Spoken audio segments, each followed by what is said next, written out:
ମାଆ ମୋର ମାମୁଁ ଘରରୁ ଆଣିଥିଲେ କଇଁଥ ବେଲ। ସେଥିପାଇଁ ମାଆ ଆଜି ସକାଳୁ ସକାଳୁ ବେଲକୁ ଫଟେଇକି ଦି ଫାଳ କରିଦେଲେ। ତାପରେ ବେଲଠାରୁ ତାର ଖୋଳପାକୁ ଅଲଗା କରିଦେଲେ। ତାପରେ ଗୋଟେ ଶାମୁକା ଆଣିକି ମାଆ ବେଲର ମଜାକୁ ତାର ଖୋଳପାଠାରୁ କାଢ଼ି କାଢ଼ି ଗୋଟେ ଥାଳିରେ ରଖିଦେଲେ। ଆପଣ କଇଥ ବେଲ ଚଟଣି ଖାଇଛନ୍ତି କି ନାହିଁ କମେଣ୍ଟ ବକ୍ସରେ ନିଶ୍ଚୟ ଜଣେଇବେ। ମୁଁ ତ ଖାଇଛି, ଆଉ ଖାଇବାକୁ ବି ମୋତେ ବହୁତ ହି ଭଲ ଲାଗେ।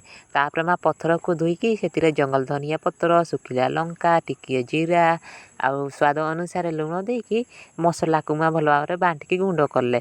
ମାଆ ମସଲା ବାଟିବା ଭିତରେ ଆପଣ ଭିଡ଼ିଓକୁ ଲାଇକ୍ କରିଦିଅନ୍ତୁ, ଆଉ ଚ୍ୟାନେଲକୁ ସବସ୍କ୍ରାଇବ୍ ନ କରିଥିଲେ ଚ୍ୟାନେଲକୁ ସବସ୍କ୍ରାଇବ୍ କରିଦିଅନ୍ତୁ। କିଛି ସମୟ ବାଟିବା ପରେ ପ୍ରସ୍ତୁତ ହୋଇଗଲା ମୋ କଇଥ ବେଲ ଚଟଣି। ସତରେ କଇଥ ବେଲ ଚଟଣି ଏତେ ସ୍ୱାଦିଷ୍ଟ ଥିଲା ଯେ ଆପଣ ଯଦି ଖାଇଥାନ୍ତେ ନା ଜୀବନ ସାରା ଭୁଲି ପାରିନଥାନ୍ତେ।